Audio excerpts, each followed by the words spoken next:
What's up, guys? What's going on? So today is going to be a little different. We are going to do an interview series. I just had this idea and I'm going to try it out. We'll see how it goes. But basically, I want to interview local entrepreneurs, guys that are not really online. You know, they're not on YouTube. Most of the stuff that you see on YouTube about making money now is like e-commerce and cryptocurrency and things like that. But I want to kind of interview some people that are just running local businesses, small businesses, and doing well with that, because I think a lot of the time that's more realistic. That's more what business is all about, is just actually hustling, right? And doing things that are not sexy, not flashy, not fancy, right? It's just doing the boring work, and sometimes boring businesses are the ones that pay the best.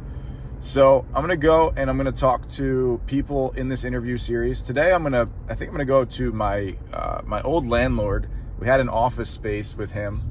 He's in real estate. He owns real estate, and he also owns an engineering firm.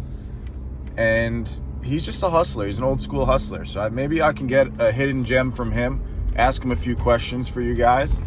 I'm going to kind of just blindside him. I didn't tell him I was coming, or I didn't tell him I was going to interview him or anything like that. So we'll see how this goes. All right, no worries. Take your time. Take your time. No. I appreciate you. Whatever I could do for you, my friend. You got time or not? You got 10 minutes? 5 minutes? 10 minutes? Yeah, of course. Yeah, you sure? Yeah, of course I do. All right, awesome. All right, Peter has agreed. We got him. All right, man. So, first off, could you just give me some background on what you do? I do engineering work. What we have is two different companies. What we do is government work. We do roadway infrastructure work, buildings for government agencies. Okay. And then on the other hand, we have another company that does construction monitoring for all the banks. So we work for all the lending institutions. If there's a lending institution that's lending money to a developer for, let's say, $10 million to build something, we go out, we monitor the construction loans as it's being done. So we pay off on work that has been completed. Okay. How'd you get into that? I started 30 years ago through a neighbor of mine who wanted to open up an engineering company, and together we started, and I was ready to kill him the first year out. We grossed 30,000, but we spent 70, and we both had 2 children apiece. Wow. And 2 wives that were unemployed. This is 30 years ago. 30 years ago. But here we are today, and doing well and loving each and every day of what we do. What were you doing then before you did the firm? Before I did that, I was selling money equipment to banking institutions. Did you have, I know you said once you had a paper route. Was that before that? I was a newspaper boy as the time when we started our engineering company. So you're doing the paper route and you're doing the engineering. Correct. That's pretty cool. Yeah. The paper route was entrepreneurial, or you had hours you had to work? Or yeah, that was early in the morning, like 3 a.m. in the morning to 6 a.m., 12 o'clock at night, depending on the days. Okay. Which it was. And you just did the paper. That was blood money, but we did it and got through it and survived and kept moving forward and growing in our engineering world.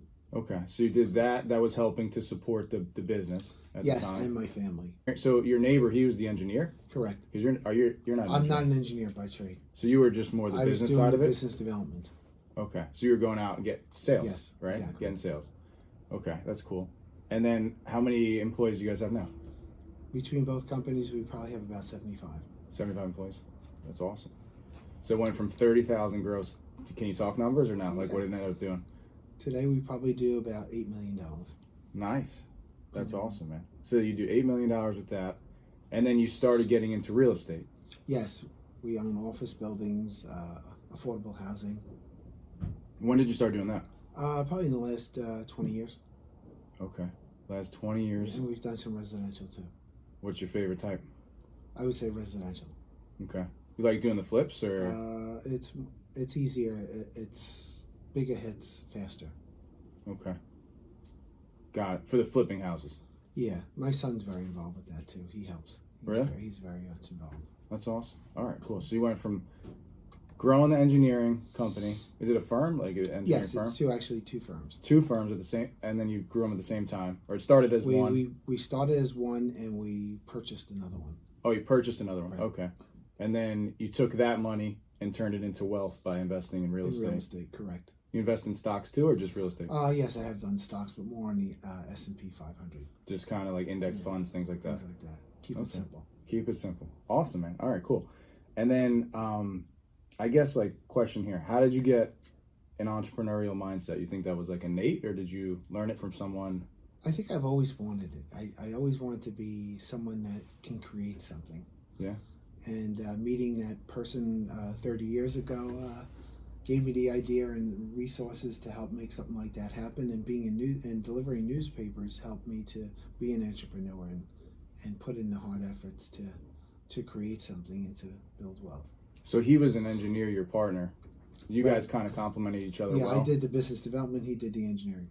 So was he older than you, or like same age? Same age. He was just. Would you think he was more entrepreneurial, and then? I think he was more of an engineer and had more of the vision. Okay. Of what had to be done to move forward. But then he saw you for your skills right. with sales. Mm-hmm. Okay, cool. Because you need both. You need the business development, and you need someone to do the work. You need someone to bring the work in, someone to do the work. Okay, cool. So you think it was like the entrepreneurial spirit? You think that was like innate? Absolutely. Yeah. I've always wanted that. Okay. Did you do anything else before that was entrepreneurial? Like before the paper route? Like No. early when you were a kid, teenager? Well, I delivered papers when I was a child. Really? I did that when I was younger. That's what gave me the idea to go back. Really? Okay, cool. That's awesome. I wish that opportunity still existed. I guess now it's like Uber and things like that. Like exactly. Instacart, Uber, things Different like that. Things. Different things that are similar to the paper route. Correct. All right. What's a mistake you've made in business and lesson you've learned from it? Could be business, career, thing like that. I think one of the mistakes is sometimes you put too much trust in people and you're not really putting your heart into what you're doing, and you're hoping the other person knows, and sometimes the other person doesn't have that same vision that you may have. So it's just you got to be conscious about what you're doing and go in wholeheartedly with whatever you do. Okay, cool. And then have you gotten better at like figuring out which people are good people to bring on your team and work with, and you've gotten better Everything's at always reading trial. people? It's always trial and error too. Really? Yes, Yeah. definitely. So just try someone out. Yeah, before and working with them and seeing if your visions are alike and your thoughts on how to move forward. Do you have any tips for hiring good staff and good employees and finding talent? That's a challenge today. It's very hard finding people today. Yeah. Even in my own industry, there's a lot of opportunities in the world of engineering, so it's hard to find that proper person. Cool. Okay. Cool. All right. So I think you're a very balanced guy, right? You have how many sons do you have? I have 4 sons. 4 sons. You have a good marriage. You're like you're not like a workaholic anymore. So you have a nice balanced life. Yeah, I'm trying to. Have you always or no? No, I haven't. Have you struggled with that? I make work a priority more at times, but I'm trying to change and to make things better and to enjoy that last quarter of life. Do you think you could have had more balance when you were building wealth, or no? It's kind of I think it was kind of difficult because I was so spread and I had so many different avenues going on. It was hard to balance that. Okay. But I had a very wonderful wife that's with me that was very strong in watching my boys and helping them to be what they are today. Cool. Yeah, they're all doing really well. Yeah, absolutely. That's awesome. All right, and then last thing, do you think money buys happiness, or do you think it helps? I think it helps. I don't think it is the only thing that buys happiness. Yeah. I think you need family. Family is very important. Yeah. And to have respect. Has it made you happier, making money? That's a good question. I don't know. I've never been much of a big spender, so I know. I don't know if the I've money's always been really ragging changed. you, telling you need to get a nice watch. I don't know if the money I've made really has changed my life. I'm like a mule. I do the same thing every day. I go to work. That's why I didn't know if I'd get this interview from you, because you're a very humble guy, and you do really well. I didn't even think you'd want to talk about yourself. That's okay. But I'm glad you are. Right. I'm glad you are. I appreciate it. No problem. Appreciate your time, sir. So yeah, man. I guess that's it. You have anything else? No. Anything for like a young entrepreneur? Any advice or? Keep your vision. Yeah. Go follow your dreams and keep pushing to make these things happen. Because now when you're young is the time to do it. Okay. You can't do it later once you have a family. It's not as easy to take that big step. Take risk and. Exactly. Got it, man. Hey, I appreciate it. Thank you so much. Thanks, sir. Thanks, man. Talk to you, Tom. Okay, cool. So that was it, guys. Thank you for tuning in. This is the first one of the interview series. I'm going to call it Local CEOs. Just try and find some hidden gems for you. Thanks to Peter for getting on there and talking to me and chatting with me. Lessons learned. I mean, I'm kind of just trying to take imperfect action here with this YouTube channel and just do things and try things. So if you guys can give me some questions you want me to ask in the next interview that I do with somebody, let me know how you think I can improve it. I'm kind of just doing it low production on my cell phone, no mics, nothing like that, just to keep it kind of easy and low resistance so that I can be on the go and try and get some gems for you guys during my everyday life. All right, awesome. Thank you so much for tuning in. If you liked this, please subscribe, comment down below, and like the video. Thank you. I'll talk to you soon.